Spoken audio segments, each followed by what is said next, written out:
gente, boa noite de novo, né? Aos que resistiram ao dia lindo de não passar na praia. Então, acho que tem muita gente lá na praia. Mas a gente começa, então, o nosso tema aqui. Hoje nós vamos falar sobre o tema Preciso Renascer. E é um assunto que pode trazer... Vou tirar essas pulseiras, estão me incomodando. Pode trazer algumas emoções à tona, né? Então, é necessário lembrar que... Obrigada, Ted. Que o conhecimento nos ajudará melhor a entender as leis da espiritualidade, para que a gente então entenda melhor as leis de Deus, não violando as leis de Deus, e também nos ajudando a entender como reparar os erros que a gente já cometeu, né? Porque ainda faz parte do nosso estado evolutivo de errar. Então, a palestra de hoje não tem nenhuma intenção de julgar ou de fazer alguém se sentir triste ou culpado.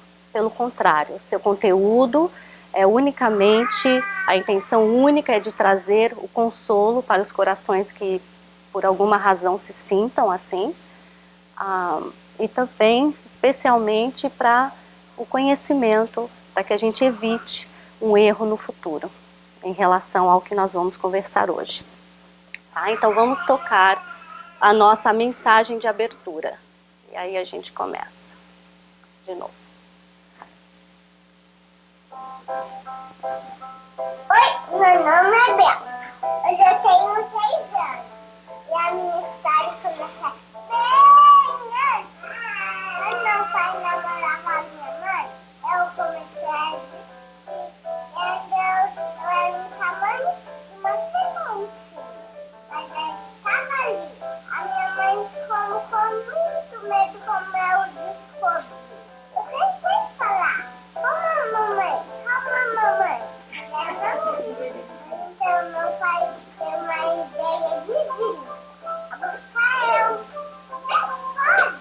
É quando minha vovó ficou sabendo. Foi muito baixo. Eu ouvi a vovó dizendo, desconfiar essa criança.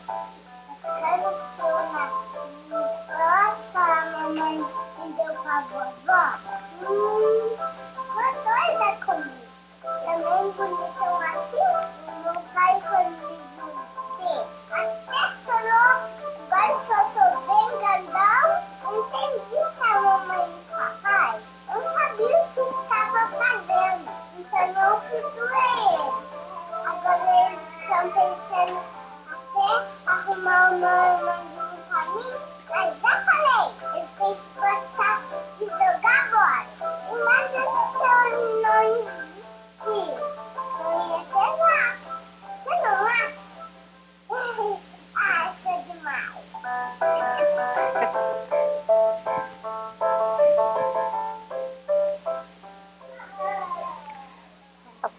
Só essa vozinha bonitinha, né, para abrir.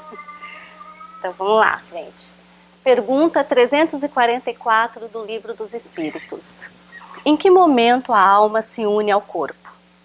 A união começa na concepção, mas não se completa senão no momento do nascimento. Desde o momento da concepção, o espírito designado para tomar determinado corpo a ele se liga por um laço fluídico, que se vai encurtando cada vez mais, até que o instante em que a criança vem à luz. O grito que então se escapa de seus lábios anuncia que a criança entrou para o número dos vivos e dos servos de Deus. Então isso está lá no Livro dos Espíritos. Está explicando para a gente o seguinte, que quando o espírito precisa encarnar num corpo ainda em formação, o espírito ele se expande, o seu perispírito se expande, criando esse laço fluídico que sofre uma força irresistível que o atrai ao óvulo fecundado. Então, à medida que o feto vai se desenvolvendo, esse laço fluídico vai se encurtando. E o perispírito, então, molécula por molécula, vai se enraizando no corpo em formação. Então, a gente poderia dizer que o perispírito, através do seu espírito, né, que o espírito, através do seu perispírito, se enraiza no corpo da mesma forma que uma plantinha se enraiza na terra. Então é mais ou menos essa a explicação de como tudo começa. E aí o milagre da vida, né? Então nós sabemos que para o milagre da vida começar, nós precisamos do pai e da mãe. Então nós temos ali o óvulo e o espermatozoide, os dois gametas femininos e masculinos, cada um com 23 cromossomos, e quando esses dois se juntam, os núcleos dessas duas células se juntam, formando essa hélice do nosso DNA, que é composta por 46 cromossomos. Então, a partir desse momento se inicia a vida física e também a vida espiritual. Então nós vamos olhar, vamos agora mais ou menos falar sobre cada mês da gestação, mas por um prisma espiritual, porque aqui não é aula de biologia. Tá? Todo mundo já aprendeu isso na escola. Então, no primeiro mês, o espírito entra em um estado de perturbação, que aumenta à medida que o laço fluídico entre o feto e o espírito se aperta, né? Então, conforme vai se apertando o laço, ele vai se anexando mais em um estado de perturbação que a gente vai entender depois o que significa. Vai aumentando. No segundo mês, o espírito ainda tem consciência de si, como o espírito que está encarnando.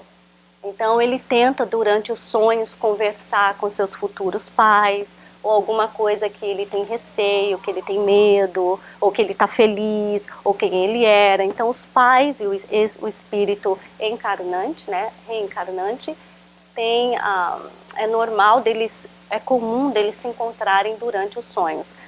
Eu estou aqui tentando me lembrar se eu sonhava quando eu estava grávida. Alguém lembra? A gente sonha, não é? Ah, até ele, quando está grávido, também sonha. É verdade, verdade, sonha. Ele que adivinhou o que ia ser, os dois. É. Então.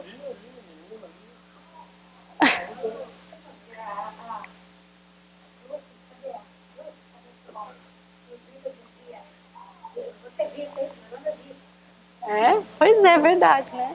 Então, quer dizer, então agora a gente pensa, não estava imaginando as coisas. É aqui, ó, o espírito reencarnante já conversando com os futuros pais. No terceiro mês, o espírito sabe que ele está ligado a um corpo em formação. Então ele capta os sentimentos destinados a ele, ou seja, ele sente as vibrações negativas e positivas em relação à gravidez, né? Então, quando vocês olharem as fotos, são as gestações de verdade desses meses aí, hein? No quarto mês, o espírito começa a adormecer para a vida espiritual. Suas lembranças das vidas passadas vão se guardando no seu subconsciente. Então, aqui, por volta do quarto mês, esse estado de perturbação vai se modificando e ele então já vai esquecendo de outras vidas que ele já teve.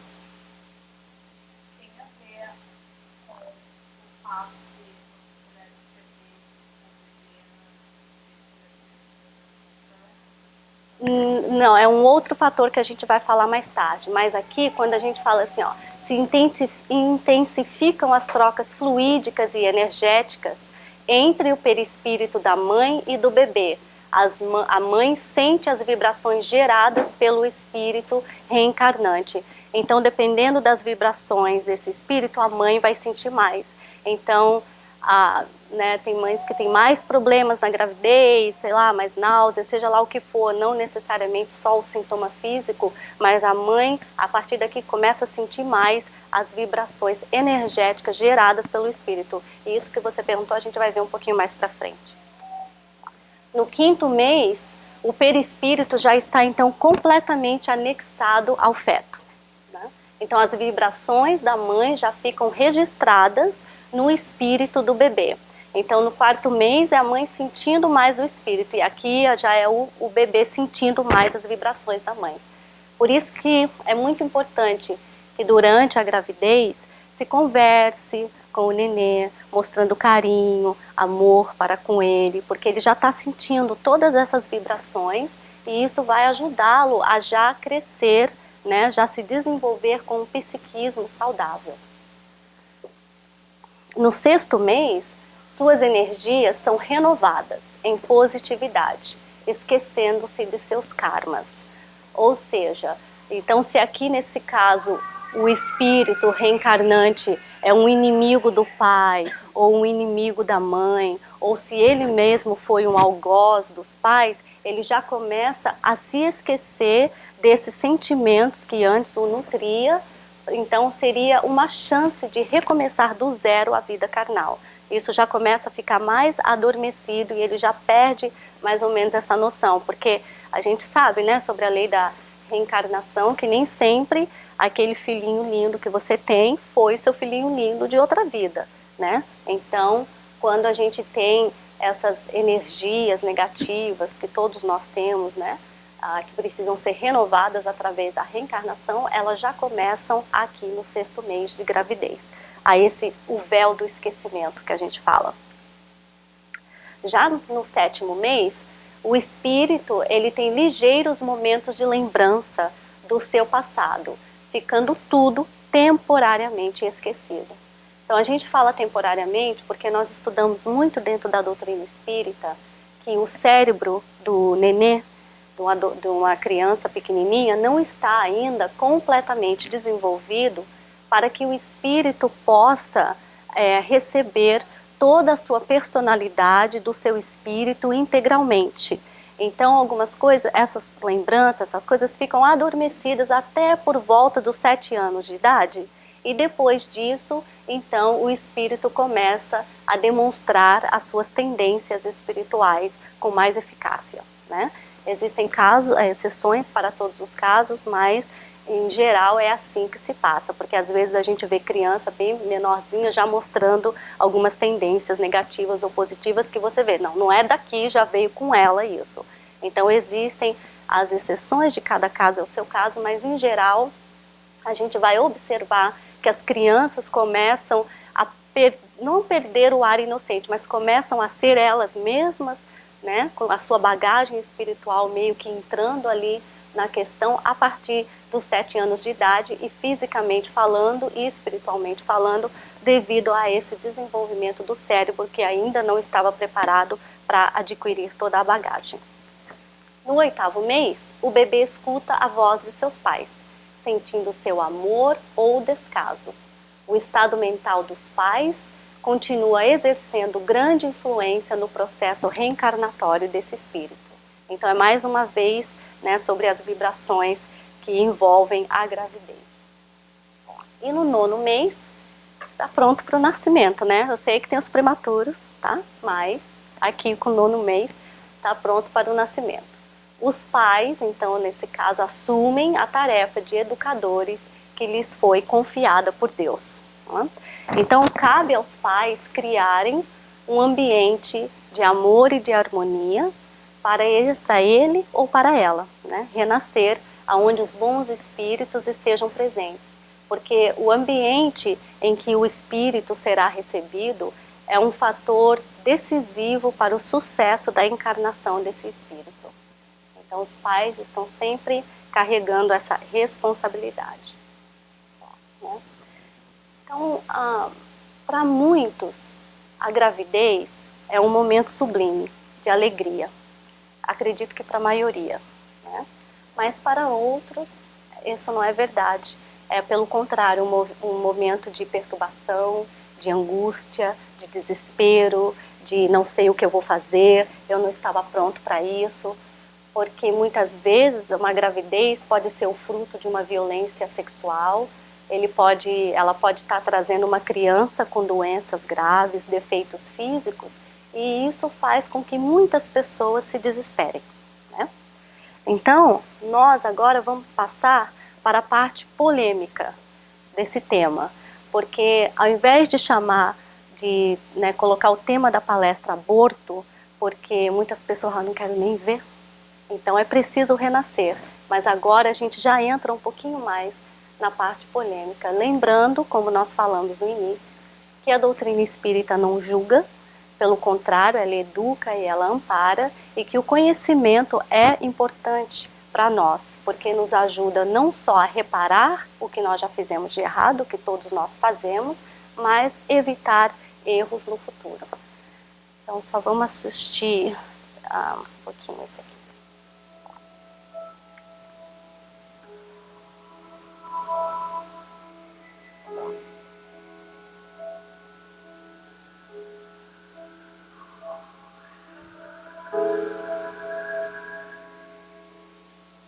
ligação da alma ao corpo começa na concepção e se completa por ocasião do nascimento.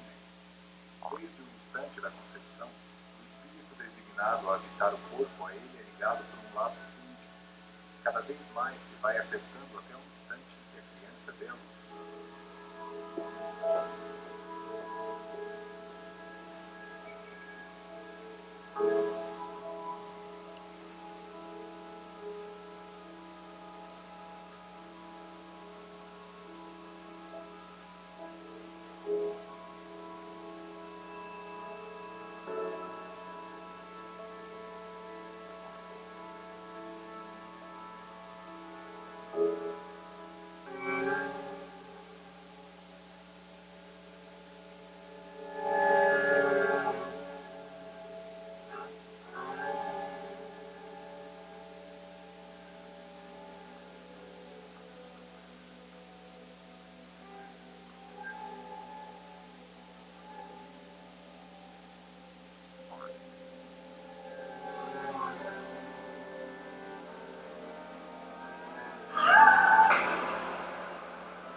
Constitui crime a provocação do aborto em qualquer período da gestação?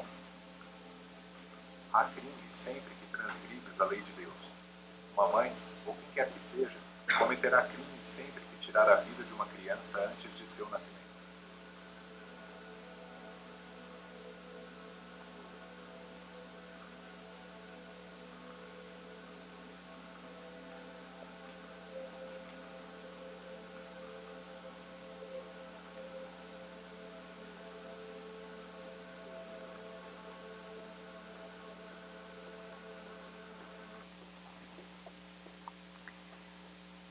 Então vamos dar uma olhadinha nas estatísticas mundial, tá, gente? Isso é no mundo todo. Por ano, se estima de 46 a 55 milhões de abortos. 26 milhões abortos legalizados. E por volta de 20 milhões abortos ilegais. Né? Nós sabemos que nem em todos os países o aborto é legalizado. Aqui é, no Brasil não é, por exemplo. E tem vários países assim. Então, são mais ou menos 126 mil abortos por dia. Então, realmente, os números são bem estarrecedores, né? Quando a gente começa a olhar as estatísticas, a gente vê que é um assunto que a gente precisa conversar, né?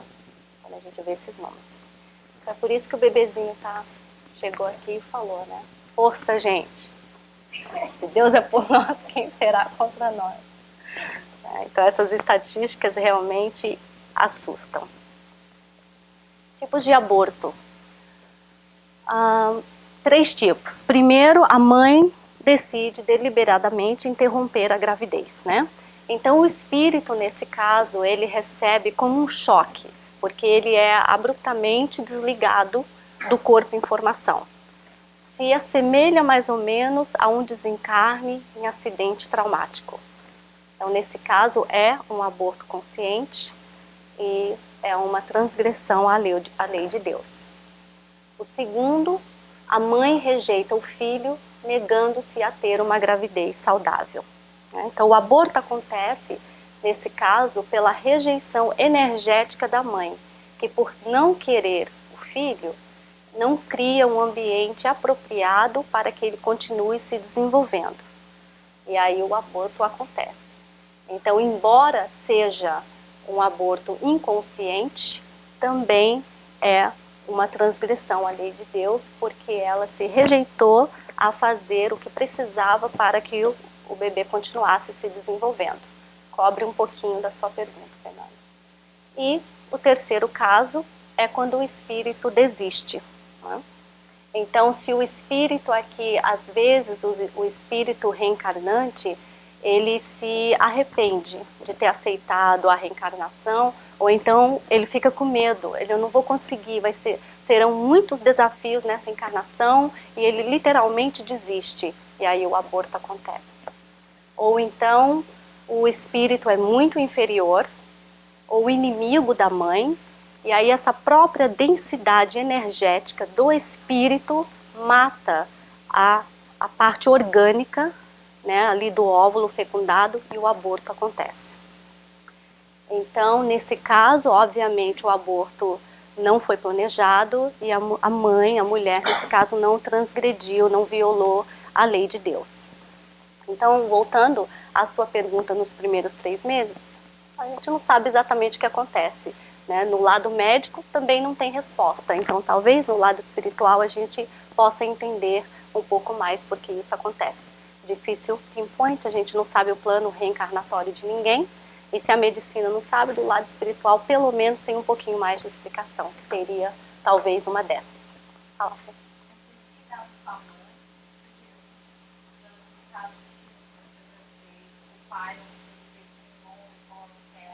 Sim. Nesse caso aqui, quando a gente fala da densidade energética vibratória em relação à mãe, porque a mãe ela está ali tentando gerar a criança. Então, o espírito tem uma densidade vibratória muito negativa que atrapalha essa formação.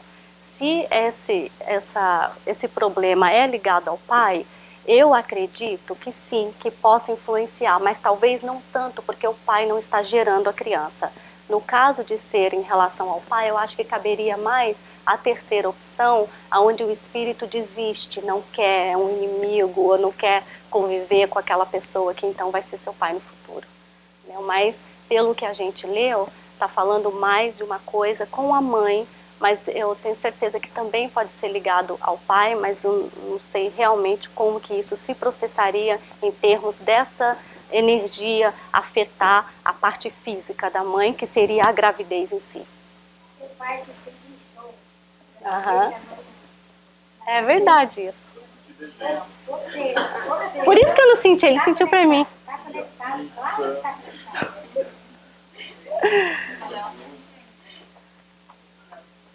Então, enquanto eu estava grávida, ele ficou mais gordinho, porque ele que sentiu os desejos. Então, aqui, fatores que levam ao aborto, né? A falta de amparo, o abandono, dificuldade financeira, preconceito, medo, desespero. Então, é realmente muito difícil enfrentar uma gravidez indesejada sozinha, né? A gente não pode negar essa dificuldade. É fácil a gente apontar dedos, mas as coisas precisam ser analisadas, né? Então, muitas vezes o pai abandona, o pai, eu não quero, nem acredito que é meu, seja lá o que for que ele falou, saiu do picture. Outras vezes são os pais, ou o pai, a mãe, não sei, da mãe, da grávida, que expulsam ela de casa. Outras vezes a sociedade também, né? Tem esse preconceito, a própria família. Então, a pessoa se vê, às vezes é uma mulher nova, às vezes não, e também por ter mais idade, como é que vai ser, porque agora eu não posso trabalhar, se é mais nova eu não posso estudar, aí não tem dinheiro nenhum, e isso faz com que são desafios imensos para que uma gravidez realmente venha a, né, se concluir. E quando não existe o amparo e a ajuda de ninguém, esse desafio imenso fica maior ainda. Tá? Então, esse é um dos fatores que pode levar. Mas a desinformação sobre as leis da espiritualidade é o que especialmente faz com que as pessoas cometam o aborto, porque elas desconhecem a lei da reencarnação. Tudo isso que a gente está aqui aprendendo. Não é?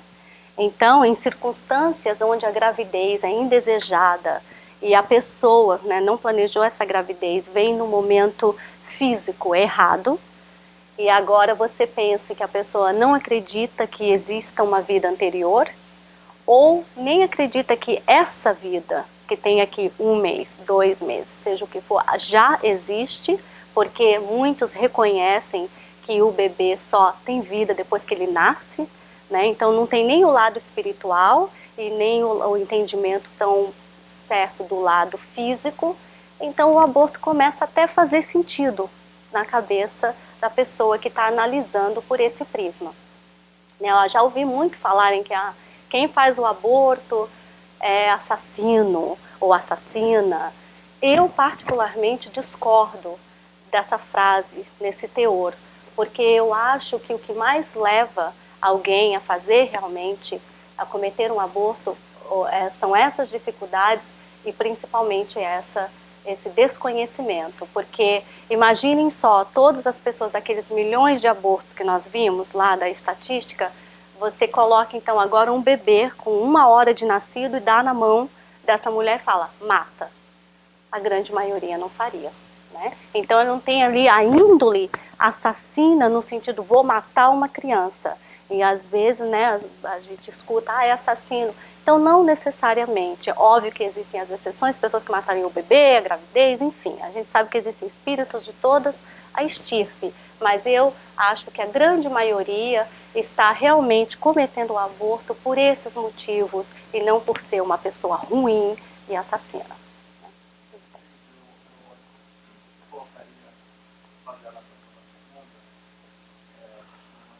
Pai, o homem, né? Uhum. Eu juntaria tudo que o pai criou, porque a mulher, no momento verdadeiro, é muito frágil.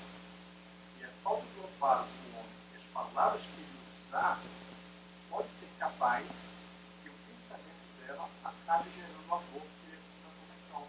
Então, às vezes, nem o sentimento dela, necessariamente, como acontece, a falta do amparo, a falta do homem querer também ter aquela criança.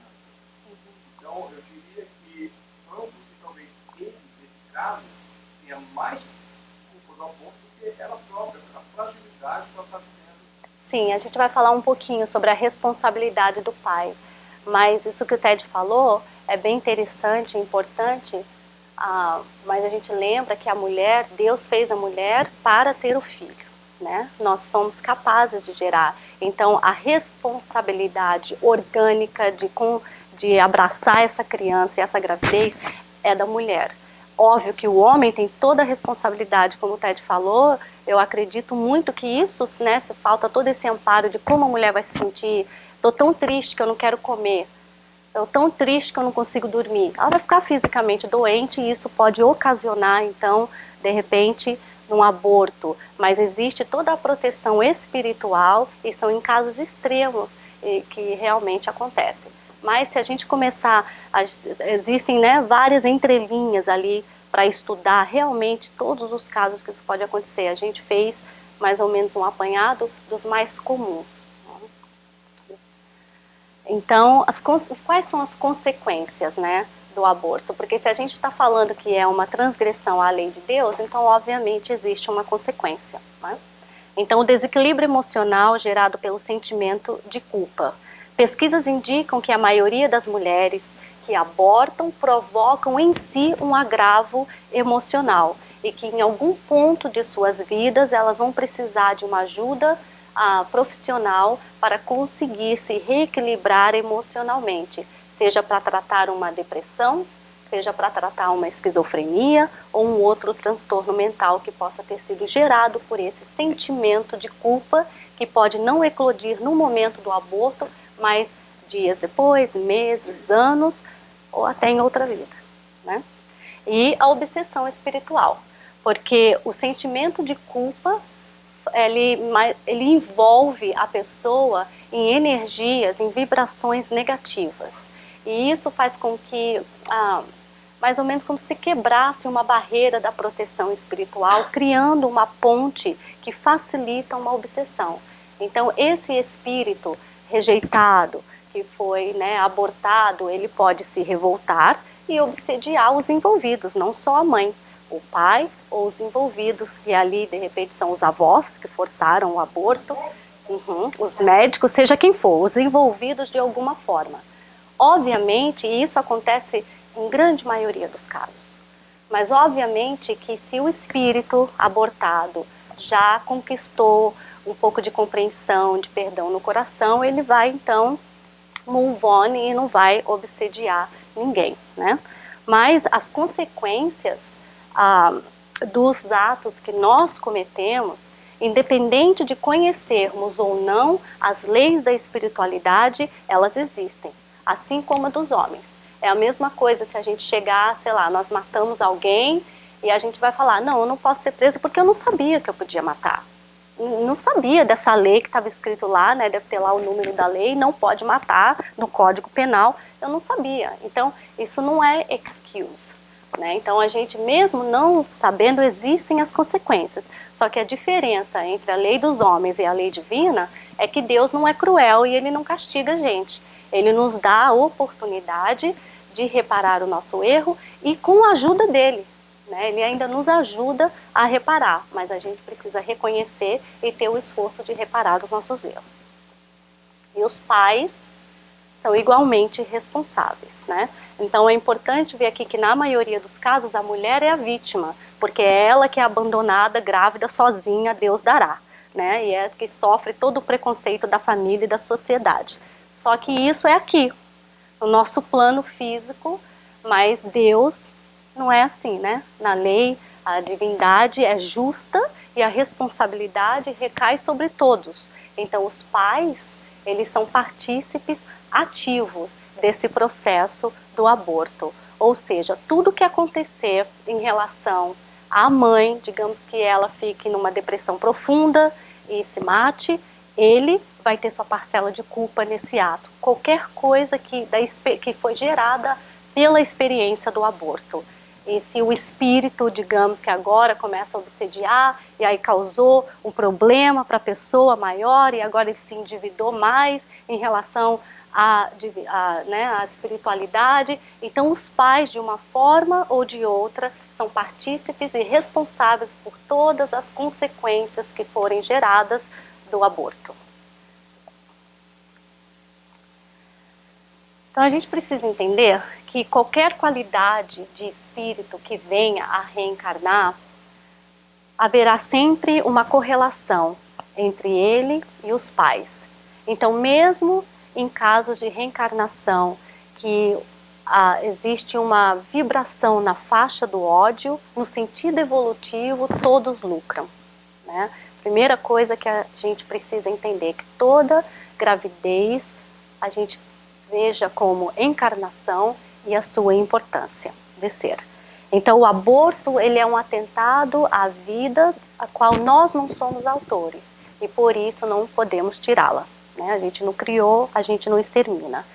Mas em alguns países, por exemplo, o Brasil, onde o aborto não é legalizado, existem exceções aonde se pode fazer o aborto, que é no caso de oferecer risco à mãe, à vida da mãe e no caso de estupro. Então tem até a pergunta no Livro dos Espíritos, dado o caso que o nascimento da criança pusesse em perigo a vida da mãe dela, haverá crime em sacrificar-se primeiro a primeira para salvar a segunda? Preferível é se sacrifique o ser que ainda não existe a sacrificar-se o que já existe, né, fisicamente falando. Então, dentro da doutrina espírita, é o que a gente segue também, né? E lá no Brasil tem o caso de estupro que a doutrina espírita não suporta. Mas em termos da doutrina que nós acreditamos, é nesse caso unicamente aonde se permite, né? Não é se permite, é onde se compreende o aborto, por assim dizer, justificativo, exatamente. Então, vamos ouvir, a gente está quase acabando, vamos ouvir aqui o que o Divaldo tem a falar para a gente em relação a esse tema. Uma doutrina de consolação. Embora não anua com os crimes da sociedade, com os equívocos e os enganos, oferece a oportunidade da libertação. Quando Jesus esteve diante da mulher surpreendida no sério, teve um cuidado muito grande de não a condenar. Liberando-a, também não concordou com o adultério. Simplesmente não lhe gerou uma consciência psicológica de culpa. Ora bem, se o indivíduo cometeu o aborto por esta ou por aquela natureza, naturalmente é um motivo próprio e básico para a sua justificação. Adolescente, havendo incidido no crime de interromper uma vida útil, o indivíduo tem a oportunidade de reabilitar-se. O primeiro passo diz Allan Kardec com muita propriedade, é o arrependimento. O arrependimento constitui a porta que se abre na direção da renovação interior. Depois é a expiação. Sofremos o efeito do nosso equívoco. E, por fim, a reabilitação. A possibilidade de podermos continuar a vida, dando ensejo a futuras reencarnações. Ademais, se por acaso esse ensejo não se nos depara, o bem que fizermos anula o mal que fizemos. Quantas crianças necessitadas de teto, quantos abandonados, quantos órfãos de pais vivos, quantos que necessitam da vida educativa. Se nós adotarmos emocional, carinhosamente, do ponto de vista espiritual, uma criança e a ajudarmos, estamos reabilitando-nos diante daquela criança cuja existência interrompemos na vida fetal. Então o Espiritismo enseja-nos a oportunidade reparadora, porque não existe delito que não encontre a sua forma de realização. O aborto é crime, sim, mas também é uma porta para o reconhecimento dos valores éticos, para o encontro com a verdade, para a autoconsciência. Se por acaso você se encontra, caro amigo ou amiga telespectador, nessa situação, recomece a vida com alegria, elimine a culpa, trabalhe, faça o bem e construa um mundo novo. Esse é o caminho da verdadeira felicidade. São palavras bem reconfortadoras aí, né, do Divaldo para todos nós. Então, como ele falou ali, é o auto-perdão, é o trabalho no bem.